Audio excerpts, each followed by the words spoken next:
إن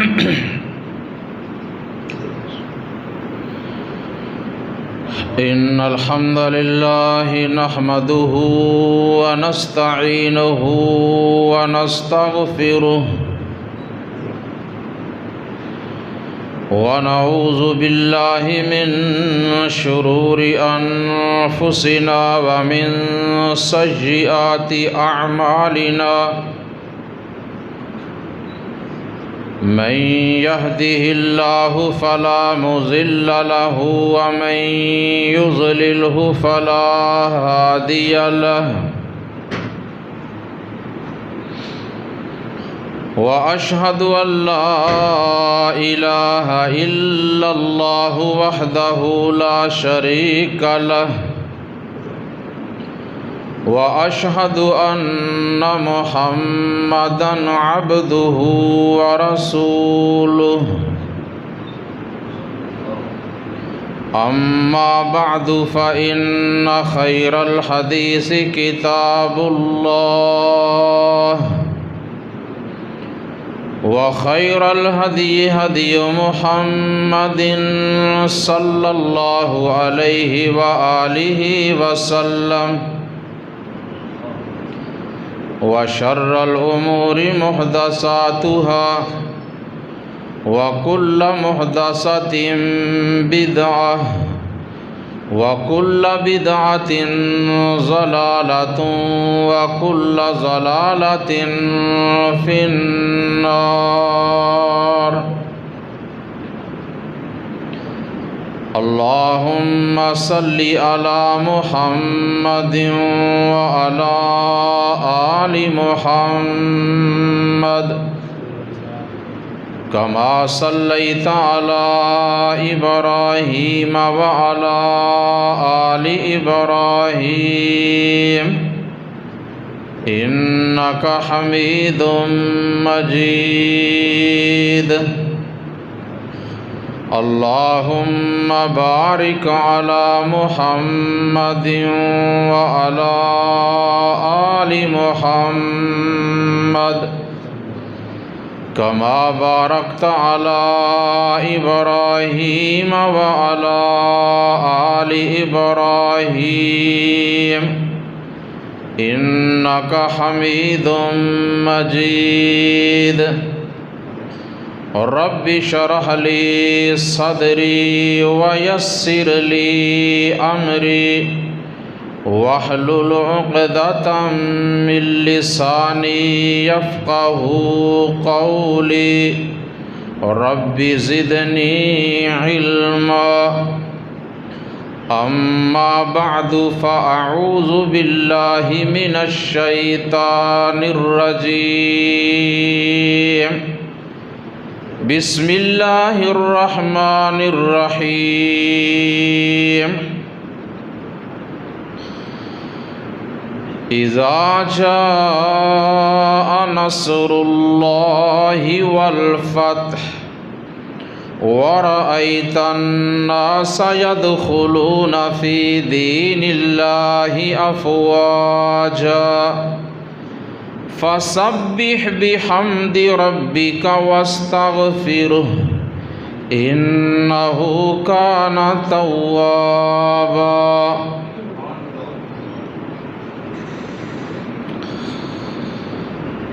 اللہ تعالیٰ کی حمد و ثنا اور نبی اکرم صلی اللہ علیہ وآلہ وسلم کی ذات اقدس پہ درود و سلام کے بعد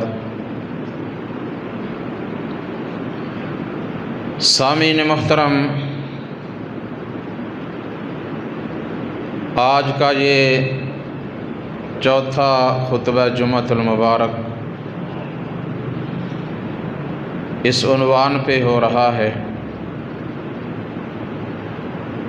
کہ لوگ اللہ تعالیٰ کے دین میں کس طرح داخل ہوئے. اس سلسلہ میں کچھ قبائل کا میں نے آپ حضرات کے سامنے تذکرہ بیان کیا تھا.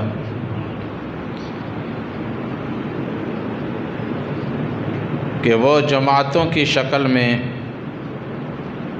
آئے اور اللہ تعالیٰ کی دین میں داخل ہوئے، جیسا کہ اللہ رب العزت نے فرمایا کہ جب اللہ تعالیٰ کی مدد آ گئی اور فتح ہو گئی اور آپ صلی اللہ علیہ وسلم نے یہ دیکھ لیا کہ لوگ اللہ تعالیٰ کے دین میں فوج در فوج داخل ہو گئے،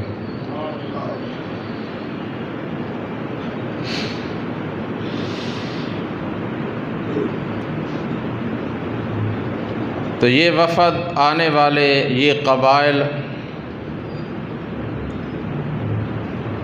ان کے آنے میں، دین اسلام قبول کرنے میں، اور جو انہوں نے نبی اکرم صلی اللہ علیہ وسلم سے سوالات کیے، آپ نے انہیں جوابات دیے، اور جو آپ صلی اللہ علیہ وسلم نے اپنے پاس انہیں رکھ کر ان کی میزبانی کی، انہیں تعلیم دی، ان کی تربیت فرمائی، اس میں ہمارے لیے بہت سے اسباق ہیں اور نصیحت کی باتیں ہیں۔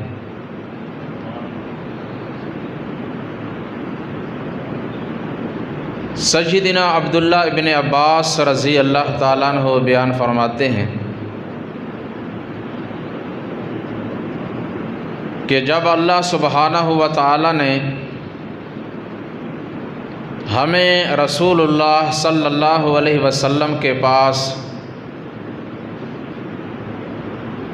اپنی آوازوں کو پست رکھنے کا حکم دیا، آوازیں اونچی کرنے سے منع فرمایا، اور اس بات سے بھی اللہ تعالیٰ نے ہمیں منع کیا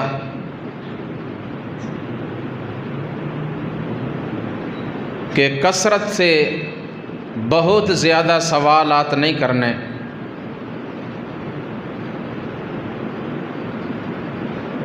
تو ہم اس انتظار میں رہتے، ہماری چاہت ہوتی کہ باہر سے کوئی آدمی آئے اور رسول اللہ صلی اللہ علیہ وسلم سے سوال کرے، آپ انہیں جواب دیں، تو ہم آپ صلی اللہ علیہ وسلم کی یہ فرامین، یہ جوابات سنیں تاکہ ہمارے علم میں مزید اضافہ ہو۔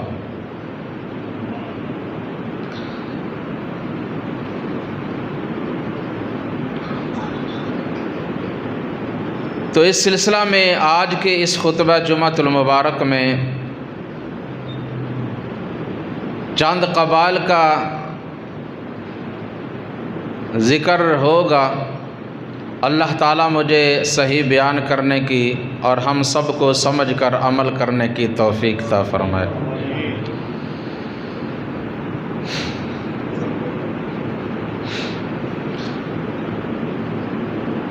نبی علیہ الصلاۃ والسلام ابھی مکۃ المکرمہ میں تشریف فرما ہیں، ہجرت سے پہلے،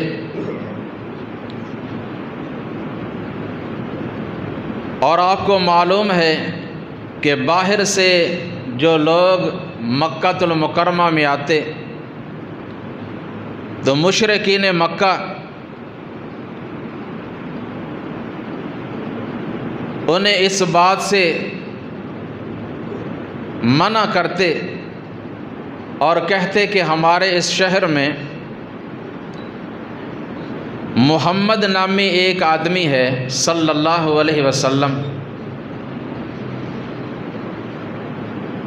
معاذ اللہ وہ مجنون ہے، ساحر ہے، شاعر ہے، کاہن ہے، تو آپ اس کے قریب نہ جانا، اس کی بات کو نہ سننا، اگر اس کے قریب جاؤ گے، اس کی بات سنو گے تو اس کا جادو تم پہ چل جائے گا اور اپنے پرانے آبائی دین کو چھوڑ بیٹھو گے۔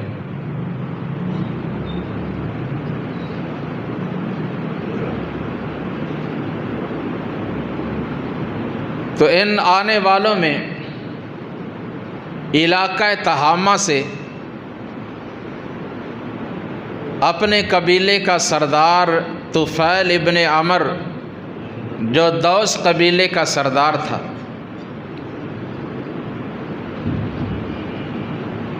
وہ مکہ میں آئے۔ اہل مکہ کا ان کے ساتھ پرانا تعلق تھا۔ طفیل ابن عمر کا استقبال کیا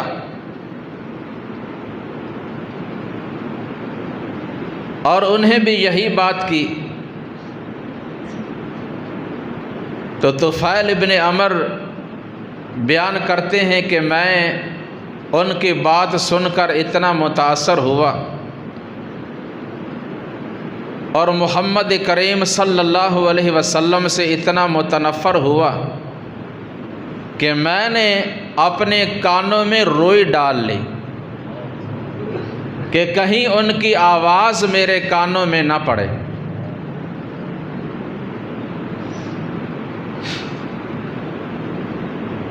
تو ایک دفعہ میں بیت اللہ میں آیا، میں نے دیکھا کہ ایک شخص آیا ہے اور اس نے نماز شروع کی، اور نماز میں کھڑے ہونے کا، ہاتھ باندھنے کا، رکوع کرنے کا، سجدہ کرنے کا، بیٹھنے کا بڑا ہی خوبصورت اور عمدہ انداز تھا۔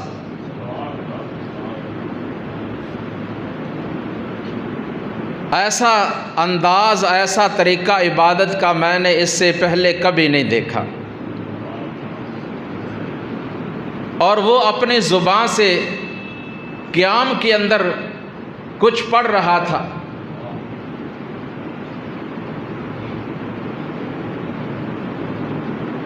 تو میں نے اپنے کانوں سے روئی نکال کر پھینک دی،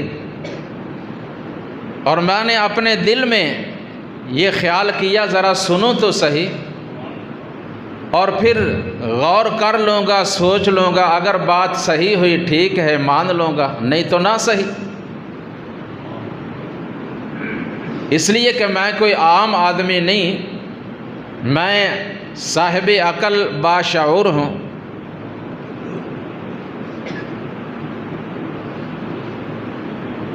تو میں نے جب توجہ سے اس کا کلام سنا تو کلام بھی اتنا پیارا اور بڑا خوبصورت کہ ایسا کلام میں نے اس سے پہلے کبھی نہیں سنا تھا،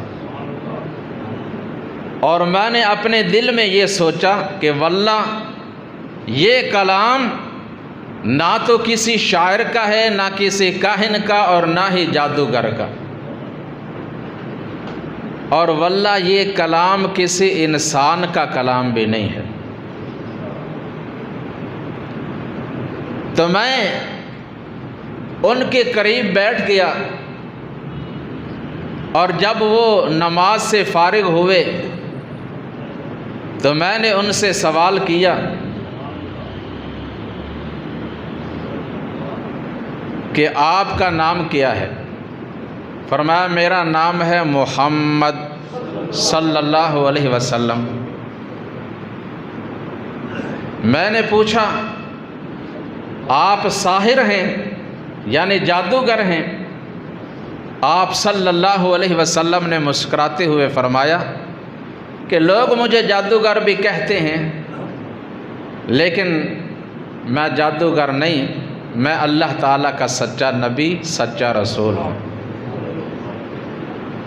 آپ صلی اللہ علیہ وسلم نے مزید مجھے قرآن کریم کی کچھ آیات سنائیں اور دین اسلام کی خوبیاں، محاسن بیان فرمائے۔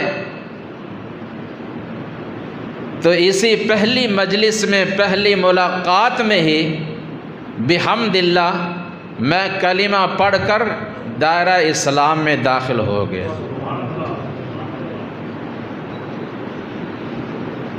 اور کچھ دن گزارنے کے بعد جب میں واپس جانے لگا تو میں نے کہا یا رسول اللہ صلی اللہ علیہ وسلم، میں اپنے علاقہ میں واپس جانے لگا ہوں، اور میں چاہتا ہوں کہ اپنے قبیلہ دوس کو اس دین کی دعوت دوں، لیکن وہ لوگ ایسے ماننے والے نہیں۔ آپ اللہ سے دعا کریں کہ اللہ تعالیٰ مجھے کوئی نشانی دے دے جسے دیکھ کر ان لوگوں کو یقین ہو جائے۔ آپ صلی اللہ علیہ وسلم نے دعا فرما دی، اور میں مکہ سے نکلا، اپنے علاقہ کے راستہ پہ چلا۔ جب قریب پہنچا تو اچانک ایک دم میری پیشانی سے روشنی نمودار ہوئی، پیشانی چمکنے لگی۔ میں نے اپنے جی میں کہا کہ اللہ کے رسول صلی اللہ علیہ وسلم کی دعا قبول ہو گئی۔ لیکن میں نے پھر خود اللہ سے دعا کی کہ اے اللہ، یہ جو نشانی ہے نا، میری پیشانی کی بجائے میرے نیزہ میں منتقل فرما دے۔ ہو سکتا ہے کہ اس کو دیکھ کر لوگ کہیں کہ یہ کوئی خاص علامت اور اچھی نشانی نہیں، بلکہ جو تو نے اپنا دین بدلا ہے اس کی تجھے سزا ملی ہے۔ تو اللہ تعالیٰ نے میری دعا کو قبول فرما لیا، اور میرے نیزے کا جو بالائی حصہ ہے نا وہ چمکنے لگ گیا۔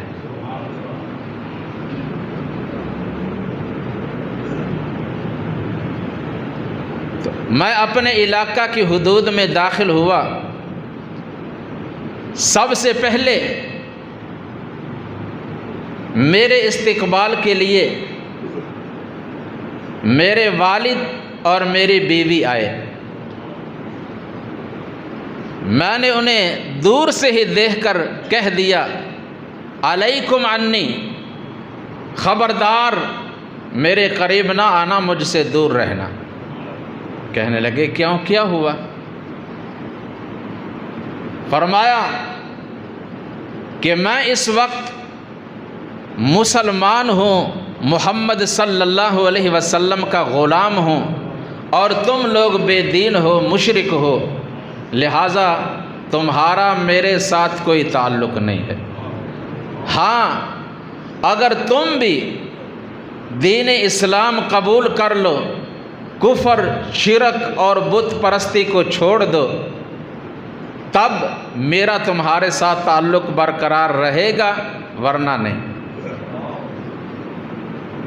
انہوں نے کہا ذرا وہ اپنا دین بیان تو کریں، ہمارے سامنے پیش تو کریں، اگر صحیح ہوا مان لیں گے، نہ تو نہ صحیح۔ تو میں نے جو کچھ رسول اللہ صلی اللہ علیہ وسلم سے سنا تھا ان کے سامنے بیان کیا۔ اللہ تعالیٰ کی مدد شامل حال ہوئی، باپ بھی مسلمان ہو گیا اور بیوی بھی مسلمان ہو گئی،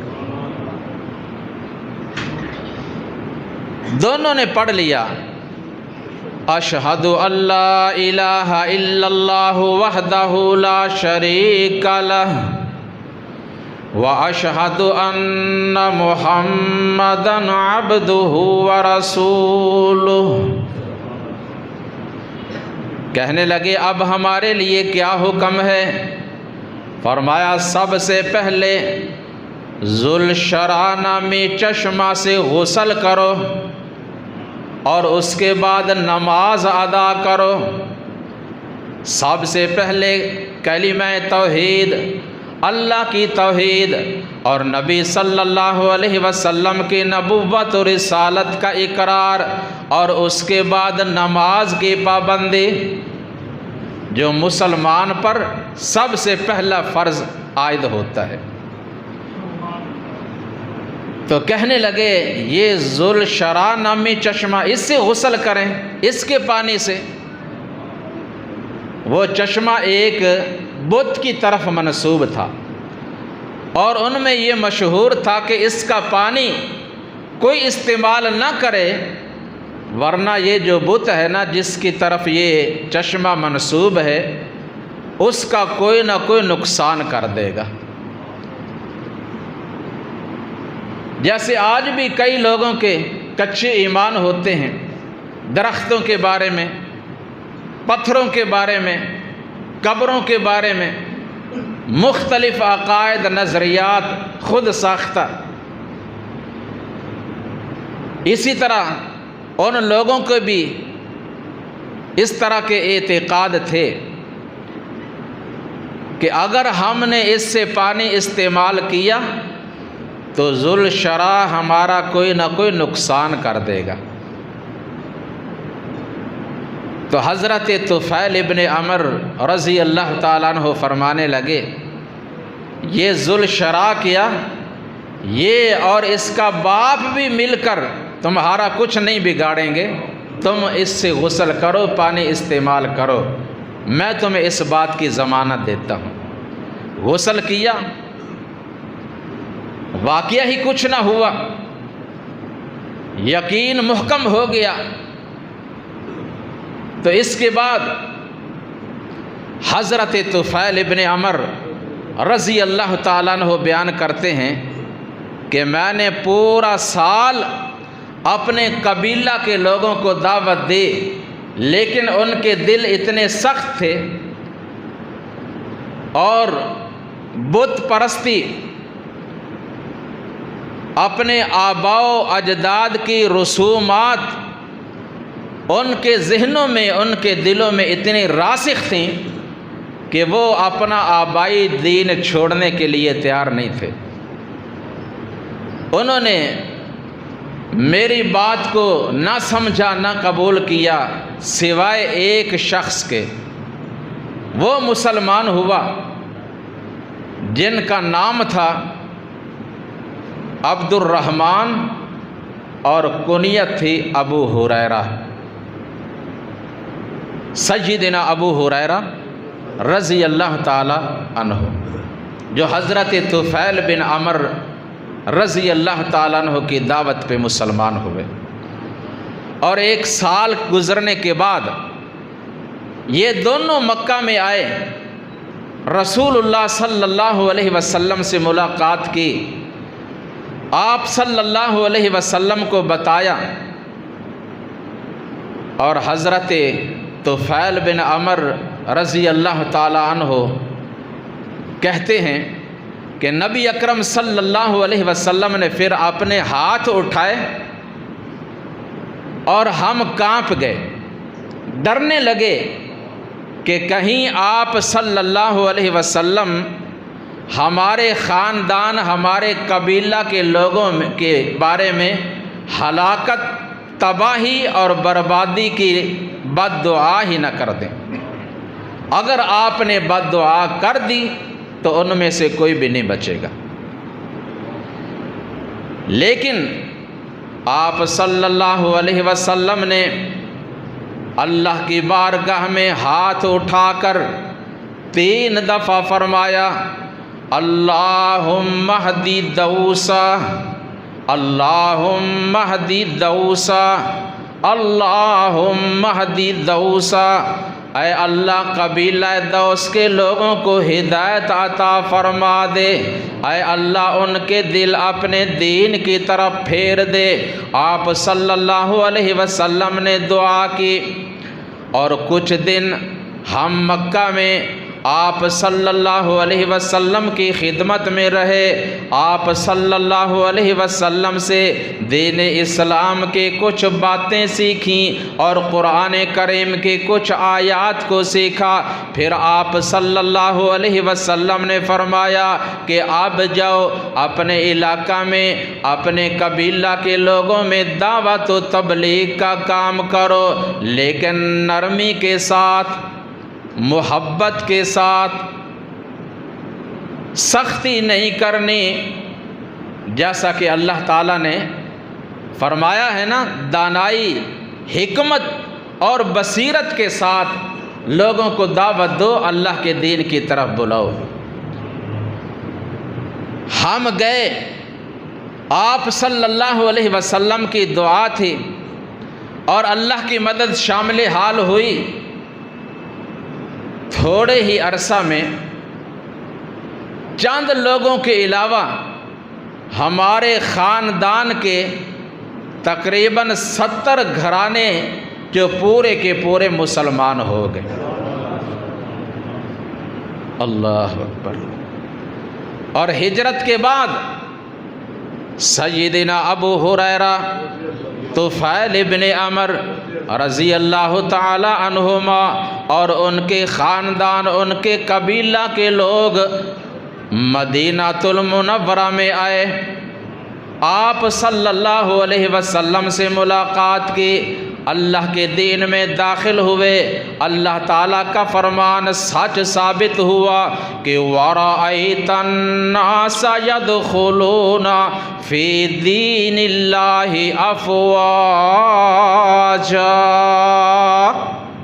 آپ نے دیکھ لیا لوگ فوج در فوج، گروہ در گروہ اللہ کے دین میں داخل ہوئے۔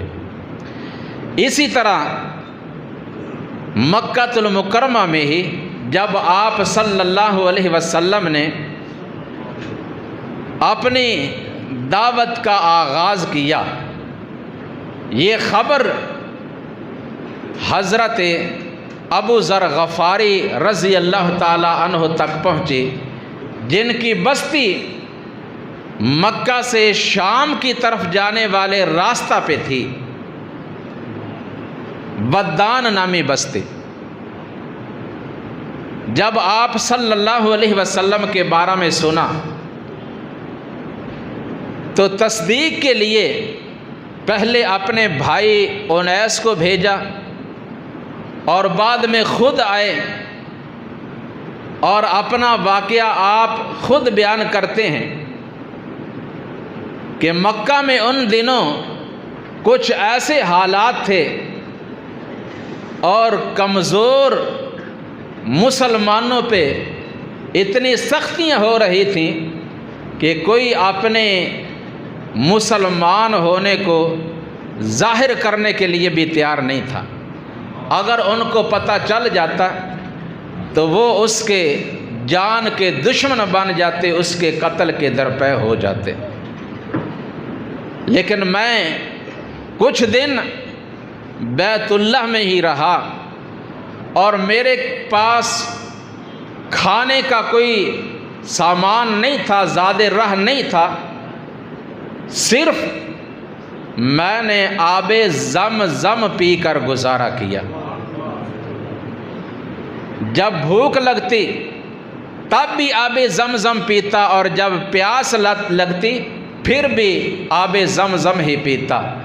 آپ صلی اللہ علیہ وسلم نے سچ فرمایا تھا کہ یہ آب زمزم جو ہے نا، یہ پیاس بھی بجھاتا ہے اور بھوک بھی مٹاتا ہے، یہ غذا بھی ہے اور اس میں شفا بھی ہے۔ اللہ تعالی ہم سب کو نصیب فرمائے اور بار بار نصیب فرمائے۔ تو ایک دفعہ سیدنا علی مرتضیٰ رضی اللہ تعالی عنہ میرے پاس آئے، مجھ سے پوچھا، فرمانے لگے میں آپ کو کئی دنوں سے دیکھ رہا ہوں، کیا آپ کو اپنی منزل نہیں ملی جس سے آپ ملاقات کرنا چاہتے ہیں، وہ نہیں ملا؟ فرمانے لگے ہاں بات کچھ ایسے ہی ہے۔ فرمایا چلو آ جاؤ میرے ساتھ، میرے گھر میں رات گزار لو، میں آپ کی مہمان نوازی کرتا ہوں۔ لے گئے اپنے ساتھ، رات گزاری، صبح پھر بیت اللہ میں آ گئے۔ دوسری رات کو بھی یہی ہوا۔ حضرت علی رضی اللہ تعالیٰ عنہ پوچھنے لگے کیا آپ یہاں آنے کا مقصد مجھے بتا سکتے ہیں؟ ہو سکتا ہے میں آپ کی کوئی رہنمائی کر دوں، سیدھا راستہ بتا دوں۔ یہ بھی ایک بہت بڑا عمل ہے، کسی کی رہنمائی کرنا، سیدھا راستہ بتا دینا، اس کے کام آنا۔ اللہ تعالی ہم سب کو توفیق عطا فرمائے۔ تو حضرت ابو ذر غفاری رضی اللہ تعالیٰ عنہ نے ڈرتے ڈرتے، کپ کپاتے ہوئے اصل بات بتا دے کہ میں نے یہ سنا تھا اور اسی مقصد کے لیے یہاں آیا ہوں، تو حضرت علی مرتضیٰ رضی اللہ تعالیٰ عنہ بہت خوش ہوئے اور فرمانے لگے کہ آپ اپنے اصل ٹھکانے تک پہنچ گئے ہیں، اب انتظار کی گھڑیاں ختم، جس سے آپ ملنا چاہتے ہیں میں ان کے ساتھ آپ کی ملاقات کروا دیتا ہوں، آؤ میرے ساتھ لے گئے۔ رسول اللہ صلی اللہ علیہ وسلم کے کاشانہ اقدس میں داخل ہوئے اور ان کو بتایا تو نبی اکرم صلی اللہ علیہ وسلم بہت زیادہ خوش ہوئے اور ان کو اپنا تعارف کروایا، قرآن کریم کی آیات پڑھ کر سنائی، تو سیدنا ابو ذر غفاری رضی اللہ تعالی عنہ دائرہ اسلام میں داخل ہو گئے، اسلام قبول کر لیا۔ کچھ دن گزارنے کے بعد واپس گئے اور اپنے قبیلہ خاندان بنو غفار کے لوگوں کو دعوت اور تبلیغ کرتے رہے۔ اللہ تعالیٰ کی مدد شامل حال ہوئی، ان کے گھرانے کے بھی لوگ تقریباً 80 گھرانوں کے قریب مسلمان ہو گئے۔ غزوہ خیبر کے بعد انہیں اپنے ساتھ لے کر مدینۃ المنورہ میں آئے، رسول اللہ صلی اللہ علیہ وسلم سے ملاقات کی تو نبی علیہ السلام انہیں دیکھ کر بہت زیادہ خوش ہوئے، اور خوش اس لیے ہوئے جو آپ کی چاہت تھی پوری ہو گئی اور اللہ کا فرمان سچ ثابت ہوا، اذا جاء نصر اللہ والفتح ورأیت الناس يدخلون فی دین اللہ افواجا۔ آپ نے ان کے حق میں اللہ کی بارگاہ میں دعا فرمائی، یہ بھی آئے اور ان کے ساتھ ایک اور قبیلہ کے لوگ آئے، بنو اسلم۔ آپ صلی اللہ علیہ وسلم نے فرمایا، اللہم اغفر للغفار واسلم بنو اسلم، اے اللہ بنو غفار قبیلہ کی مغفرت فرما اور بنو اسلم قبیلہ کو سلامت رکھ۔ آپ صلی اللہ علیہ وسلم ان لوگوں کے حق میں اللہ سے دعا فرمایا کرتے جو آ کر مسلمان ہوتے، دین اسلام میں داخل ہوتے۔ اسی طرح یمن سے حضرت ابو موسیٰ اشعری رضی اللہ تعالیٰ عنہ کئی افراد کو اپنے ساتھ لے کر آئے، اور اسی طرح پھر یمن سے یمن کے کچھ بادشاہوں نے آپ صلی اللہ علیہ وسلم کی طرف خط لکھا، جسے لے کر مالک ابن مرہ رضی اللہ تعالیٰ عنہ آئے، نبی علیہ السلام کو خط دیا، اور ان سرداروں نے اس خط میں لکھا تھا کہ ہم نے آپ صلی اللہ علیہ وسلم کا جو دین ہے نا اسے قبول کر لیا ہے، ہم آپ کے لائے ہوئے دین میں داخل ہو گئے ہیں، تو آپ اپنی طرف سے کچھ معلمین مبلغین ہماری طرف بھیجیں جو ہمیں اس دین حق کی مزید دعوت دیں، تعلیم دیں اور ہماری تربیت کریں۔ آپ صلی اللہ علیہ وسلم نے سب سے پہلے سیدنا خالد ابن ولید کہو رضی اللہ تعالی عنہ انہیں بھیجا، وہ دعوت و تبلیغ کا کام کرتے رہے، لیکن چند ایک لوگ مسلمان ہوئے، کوئی زیادہ کامیابی نہ ہوئی۔ پھر آپ صلی اللہ علیہ وسلم نے انہیں واپس بلا لیا اور سیدنا علی مرتضیٰ رضی اللہ تعالی عنہ کو بھیجا، جنہوں نے یمن میں جا کر قبیلہ ہمدان کے لوگوں کو دعوت دی، تبلیغ کی، اور تھوڑے ہی عرصہ میں سوائے چند لوگوں کے پورا کا پورا قبیلہ ہمدان دین اسلام میں داخل ہو گیا اور مسلمان ہو گیا۔ تو سیدنا علی مرتضیٰ رضی اللہ تعالی عنہ نے یمن سے نبی علیہ السلام کے پاس ایک قاصد بھیجا اور اس بات کی بشارت دی کہ بحمد اللہ قبیلہ ہمدان کے بہت سے لوگوں نے اسلام قبول کر لیا۔ آپ صلی اللہ علیہ وسلم یہ خبر سن کر بڑے خوش ہوئے اور شکر ادا کرنے کے لیے اللہ کی بارگاہ میں سجدہ ریز ہو گئے۔ حدیث پاک میں آتا ہے جب بھی آپ کے پاس اس طرح کی کوئی خبر آتی جس میں آپ کو خوشی محسوس ہوتی، مسلمانوں کا لشکر مخالفین پہ غالب آ گیا یا فلاں قبیلہ کے لوگ اللہ کے دین میں داخل ہو گئے، تو آپ اللہ کا شکر ادا کرنے کے لیے سجدہ ریز ہوتے، سجدہ ریز ہو کر اپنے رب کا آپ شکر ادا کرتے۔ مگر ہم لوگ اللہ کی طرف سے کوئی کامیابی، کوئی نعمت مل جائے تو ہم اس کا شکر ادا کرنے کے بجائے اس کی نافرمانی کرتے ہیں اور اس کی مرضی کے خلاف ایسے کام کرنے لگ جاتے ہیں جس سے وہ مالک ناراض ہو جائے۔ لیکن اللہ کی نعمتوں کا شکر ادا کرنے کا صحیح طریقہ کیا ہے کہ اللہ کی بارگاہ میں سجدہ ریز ہوں۔ یہ انبیاء علیہم السلام کا شیوا ہے۔ حضرت زکریہ علیہ السلام کو جب اللہ نے بیٹے کی بشارت دی تھی تو ساتھ کیا حکم دیا تھا؟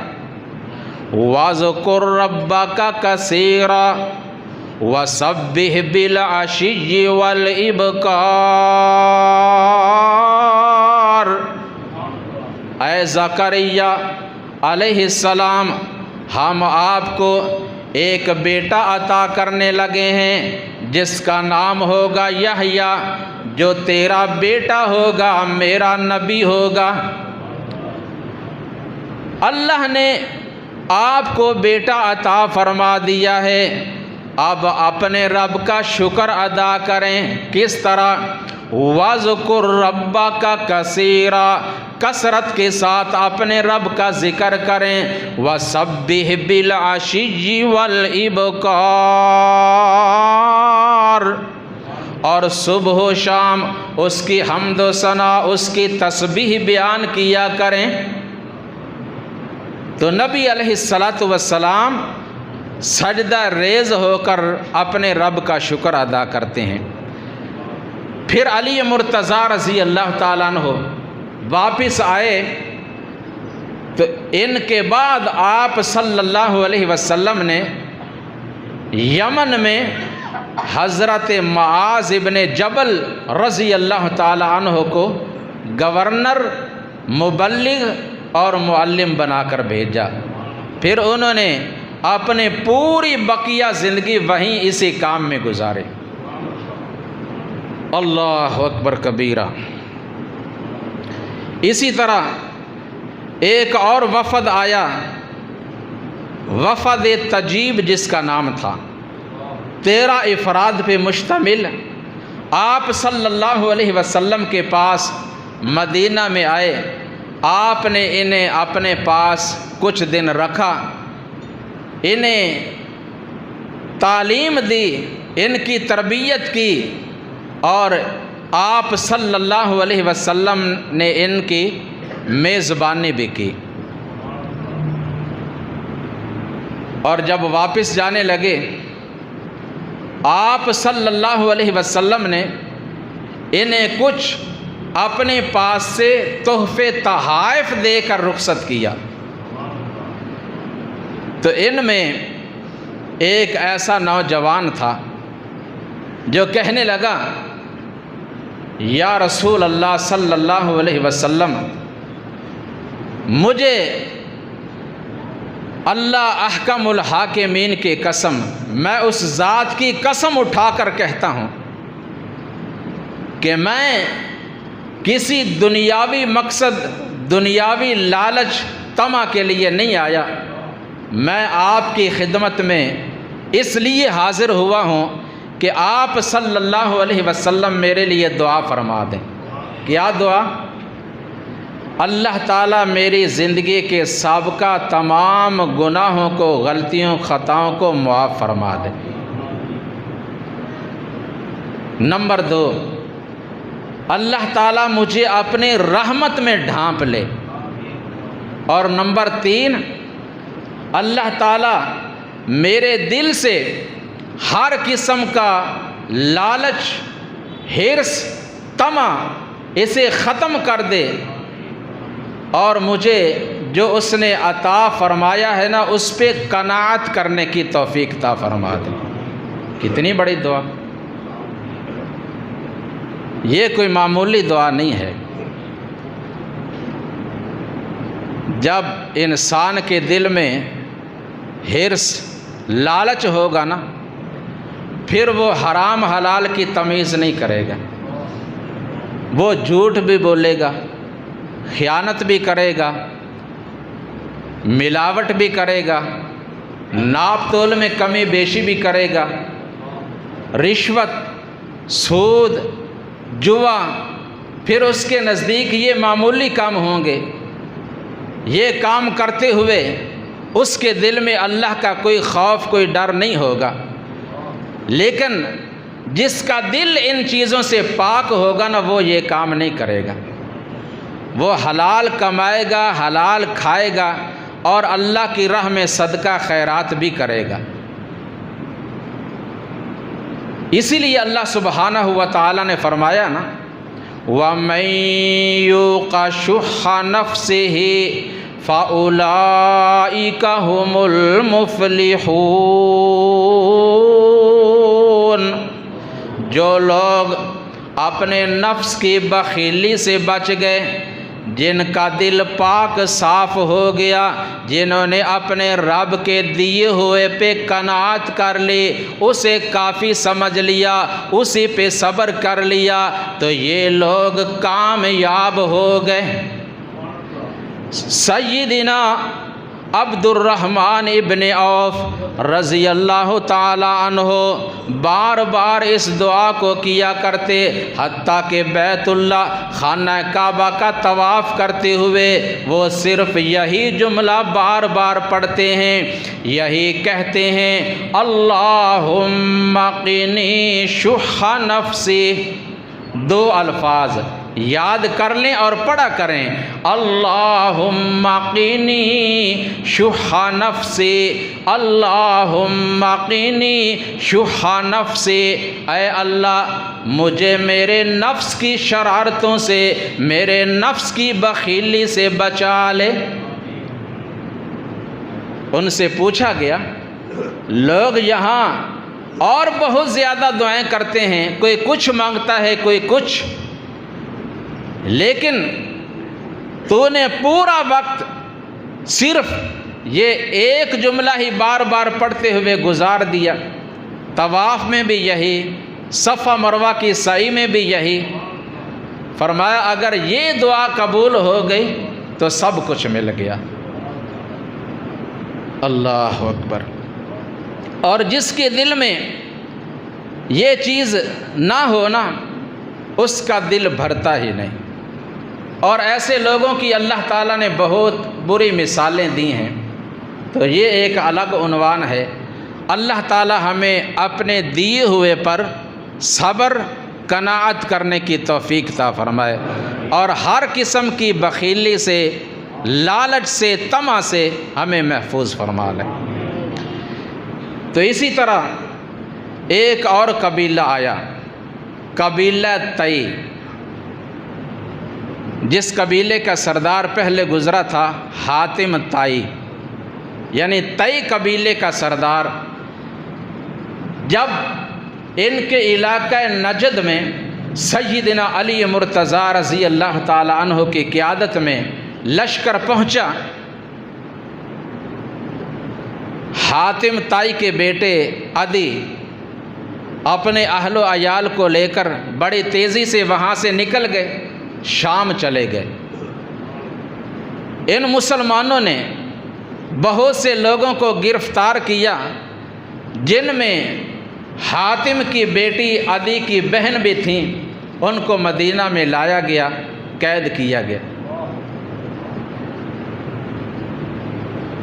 تو باقی اس قبیلہ کے لوگ اپنے ایک دوسرے سردار کے ساتھ نبی علیہ السلام کی خدمت میں حاضر ہوئے، جن کا نام تھا زید الخیل۔ زید الخیل۔ آپ صلی اللہ علیہ وسلم نے ان کو دیکھا، ملاقات کی۔ اس قبیلہ کے لوگوں نے بھی اسلام قبول کر لیا، مسلمان ہو گئے۔ تو آپ صلی اللہ علیہ وسلم نے فرمایا کہ میں نے جن لوگوں کے بارے میں بھی سنا ہے نا، جن کی خوبیاں، جن کی اوصاف میرے سامنے بڑھا چڑھا کر بیان کیے گئے، لیکن جب میری ان سے ملاقات ہوئی تو میں نے ان سے انہیں کم تر پایا، یعنی اتنی خوبیاں ہوتی نہیں جتنی بیان کی جاتی ہیں۔ لیکن یہ زید الخیل، ان کی جو خوبیاں میرے سامنے بیان کی گئی ہیں نا، یہ ان سے کم تر نہیں بلکہ ان سے زیادہ ہیں۔ خوبیاں ان میں زیادہ ہیں لیکن بیان تھوڑی کی گئی ہیں۔ بہرحال آپ صلی اللہ علیہ وسلم نے فرمایا کہ آج سے ان کا نام زید الخیل نہیں بلکہ زید الخیر ہے، یعنی بہت سی بھلائیوں کا، بہت سی خوبیوں کا مالک۔ اللہ تعالیٰ ان لوگوں کو پسند کرتے ہیں جو اپنے اندر اچھے اوصاف اور اچھی خوبیاں پیدا کر لیتے ہیں اور اپنے آپ کو برائیوں سے دور رکھتے ہیں۔ اللہ اکبر کبیرہ۔ اسی طرح ایک اور قبیلہ آپ کے پاس آیا، بنو عزرہ کے لوگ، اور ان کے سردار حمزہ بن نعمان آپ صلی اللہ علیہ وسلم کے پاس حاضر ہوئے، اسلام قبول کیا۔ آپ نے انہیں تعلیم دی، تربیت فرمائی، اور آپ صلی اللہ علیہ وسلم کی عادت مبارک کہ لوگوں میں آپ صلی اللہ علیہ وسلم کو جو چیزیں نظر نہ آتی لیکن وہ ہونی چاہیے، آپ ان کی طرف ان کو زیادہ متوجہ کرتے کہ یہ کام تمہیں کرنے چاہیے، اور جو بری خصلتیں آپ کو نظر آتی یا سنتے ان کے بارے میں آپ ان کو منع فرماتے۔ تو یہ بنو عزرہ قبیلہ کے لوگ بہت زیادہ کاہن اور نجومیوں کے پاس جانے والے اور غیر اللہ کے نام پہ نظر و نیاز دینے والے، غیر اللہ کے آستانوں پہ اپنے جانور لے جا کے ذبح کرنے والے، ان میں یہ چیز کچھ زیادہ پائی جاتی تھی۔ تو آپ صلی اللہ علیہ وسلم نے فرمایا کہ تم مسلمان تب ہو اللہ تمہارا دین، تمہارا اسلام لانا اسی شرط پہ ہی قبول فرمائیں گے کہ تم کاہنوں نجومیوں کے پاس جانا چھوڑ دو اور غیر اللہ کے نام پہ نظر و نیاز دینا جو ہے وہ بند کر دو۔ جو کچھ بھی خرچ کرو صرف اور صرف اکیلے اللہ کے نام پر۔ آپ صلی اللہ علیہ وسلم نے فرمایا تھا کہ جو شخص مرد ہو یا عورت جو کسی کاہن، نجومی آئندہ غیب کی خبریں بیان کرنے والا اس کے پاس جائے، اس کی بات سنے، اس کو سچا سمجھ لے، تو اس نے مجھ محمد صلی اللہ علیہ وسلم پہ نازل ہونے والی شریعت کا انکار کر دیا۔ تو جس نے شریعت کا انکار کر دیا وہ مسلمان کب رہا؟ لیکن ہمارے مسلمان اس قسم کے لوگوں کے پاس جاتے ہوئے اللہ سے ڈرتے نہیں ہیں کہ رسول اللہ صلی اللہ علیہ وسلم نے اس کو کفر قرار دیا ہے۔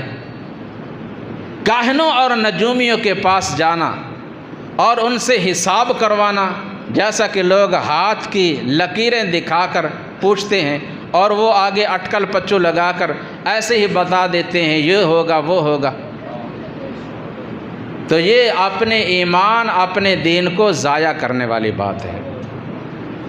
اور اسی طرح آپ اللہ کریم کا فرمان وَمَا ذُبِحَ عَلَى النُّصُبِ حُرِّمَتْ عَلَيْكُمُ الْمَيْتَةُ وَالدَّمُ وَلَحْمُ الْخِنزِيرِ وَمَا أُهِلَّ لِغَيْرِ اللَّهِ بِهِ۔ اے مسلمانوں، جس طرح تمہارے اوپر مردار، بہہ جانے والا خون، سور کا گوشت حرام ہے، اسی طرح وہ چیز، وہ جانور ہو یا کوئی عام چیز جسے غیر اللہ کی طرف منسوب کیا جائے، اللہ کے ماں سوا کسی اور کے نام پہ اسے دیا جائے، وہ بھی تمہارے اوپر حرام ہے۔ اس لیے آپ صلی اللہ علیہ وسلم نے ان لوگوں کو ان دو چیزوں سے منع فرمایا۔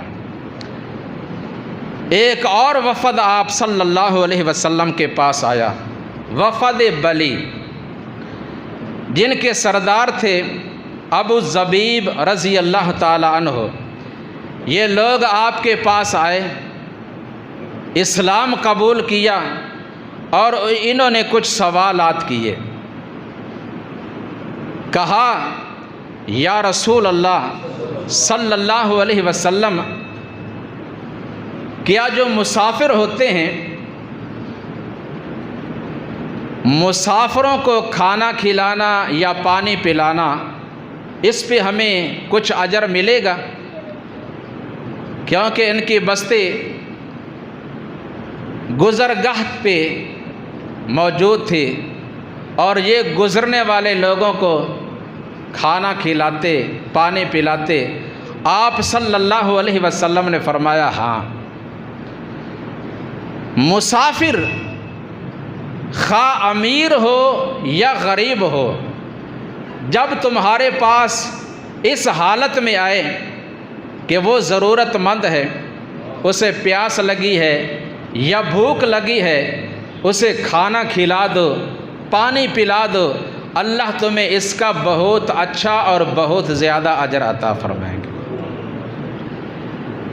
یا کوئی مسافر جس کا تمہارے علاقہ میں آ کر کوئی نقصان ہو گیا، اس کے پاس زیادہ راہ نہیں ہے، واپس اپنی منزل پہ جانے کے لیے اس کے پاس کرایہ نہیں،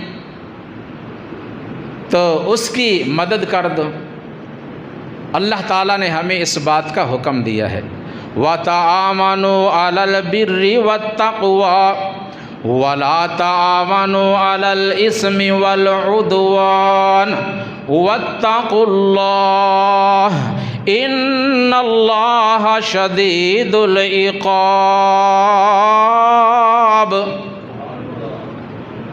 لوگوں، نیکی اور تقوی کے کاموں میں ایک دوسرے کا تعاون کیا کرو، لیکن ظلم و زیادتی اور گناہ کے کاموں میں ایک دوسرے کا تعاون نہ کیا کرو، بلکہ اس وقت لازم ہے کہ ظالم کا ہاتھ روکنا۔ بہرحال آپ صلی اللہ علیہ وسلم نے اس کی ترغیب دی۔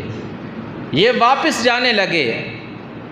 ابو زبیب پوچھتے ہیں یا رسول اللہ صلی اللہ علیہ وسلم، جب ہم سفر کر رہے ہوتے ہیں، راستے میں ہمیں کوئی بکری یا بھیڑ نظر آتی ہے جس کا مالک اس کے پاس نہیں، اکیلی ہے، تو اگر ہم اس کو پکڑ لیں تو ہمارے لیے کیا حکم ہے؟ اجازت ہے؟ آپ صلی اللہ علیہ وسلم نے فرمایا وہ تیرے لیے ہے یا اپنے مالک کے لیے ہے یا بھیڑیے کے لیے؟ اگر مالک نہیں، دور دراز سے بھی نظر نہیں آ رہا، بکری اکیلی ہے، تم اسے پکڑ سکتے ہو، لے جا سکتے ہو۔ اگر مالک بھی نہیں ہے، تم نے بھی نہ پکڑا، تو وہ بھیڑیے کے کام آئے گی۔ آپ نے اجازت دے دی۔ پھر پوچھا اگر کوئی اونٹ نظر آئے؟ فرمایا نہیں، اس کی اجازت نہیں، کیونکہ بھیڑیا وغیرہ اونٹ کو کوئی نقصان نہیں پہنچا سکتا، اور اونٹ کے پیٹ میں پانی کی ایک ایسی تھیلی ہوتی ہے کہ اگر اسے پانی نہ بھی ملے تو کئی دن وہ بغیر پانی کے زندہ رہ سکتا ہے، تو لہٰذا اونٹ نہ پکڑو، اس کو چھوڑ دو۔ اور کوئی گری پڑی چیز مل جائے اٹھا لو، اور مالک کا 1 سال تک انتظار کرو۔ یہ آپ صلی اللہ علیہ وسلم کا فرمان ہے۔ اگر کوئی مالک آ جائے، اس کی علامات بتا دے، تو وہ تمہارے پاس اس کی علامت ہے، اسے واپس لوٹا دو۔ یہ آپ صلی اللہ علیہ وسلم نے تعلیم دی ہے۔ اسی طرح بنو فزارہ قبیلہ کا ایک اور وفد آیا، آپ کے پاس کچھ دن اور راتیں گزاریں، اسلام قبول کیا، مسلمان ہوئے، اور واپس جانے لگے تو کہنے لگے یا رسول اللہ صلی اللہ علیہ وسلم، کئی دن ہو چکے ہیں، ہمارے علاقہ میں قحط ہے، بارش نہیں ہو رہی، بارش کے لیے دعا فرما دیں۔ آپ صلی اللہ علیہ وسلم منبر پہ تشریف لائے اور اللہ کی بارگاہ میں بارش کے لیے دعا کی۔ ہمیں بھی ضرورت ہے نا، اور خاص کر ہمارے وہ بھائی جو فورٹا باس کے چولستان کے علاقہ میں رہ رہے ہیں، جن کے پاس زمینی پانی کا اور کوئی انتظام نہیں ہے سوائے اس کے کہ بارش نازل ہو اور پانی چشموں میں جمع ہو، اللہ تبارک و تعالی ان لوگوں کے حال پہ رحم فرمائے۔ لیکن یہ قحط ہوتا کیوں ہے؟ اللہ تعالیٰ بارشوں کو روکتے کس لیے ہیں؟ اس لیے کہ جب گناہ اور جرائم بڑھ جاتے ہیں، اللہ تبارک و تعالیٰ اپنی رحمت کو، برکات کو کچھ عرصہ کے لیے روک لیتے ہیں تاکہ لوگ توبہ کریں اور اپنے رب کی طرف رجوع کریں۔ قرآن کریم کی آیات سنیے۔ وَلَقَدْ أَخَذْنَا آلَ فِرْعَوْنَ بِالسِّنِينَ وَنَقْصٍ مِّنَ الثَّمَرَاتِ لَعَلَّهُمْ يَرْجِعُونَ۔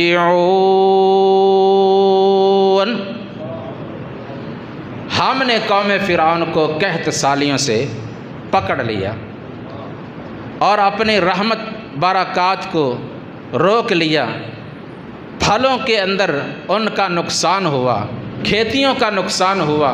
کیوں؟ لعلہم یرجعون، تاکہ وہ توبہ کریں اور ہماری طرف رجوع کریں۔ وَلَوْ أَنَّ أَهْلَ الْقُرَىٰ آمَنُوا وَاتَّقَوْا لَفَتَحْنَا عَلَيْهِمْ بَرَكَاتٍ مِّنَ السَّمَاءِ وَالْأَرْضِ وَلَٰكِن كَذَّبُوا فَأَخَذْنَاهُمْ بِمَا كَانُوا يَكْسِبُونَ۔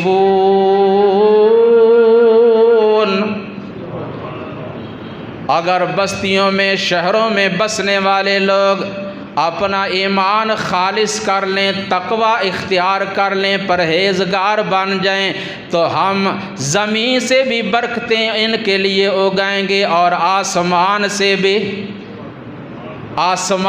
بھی رحمت کا نزول ہوگا، اور زمین بھی ان کے لیے پھل اور اناج اگاتی رہے گی۔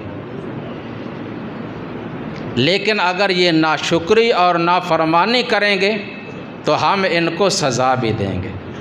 لہٰذا اپنی اصلاح کریں، اللہ کی بارگاہ میں خالص توبہ کریں۔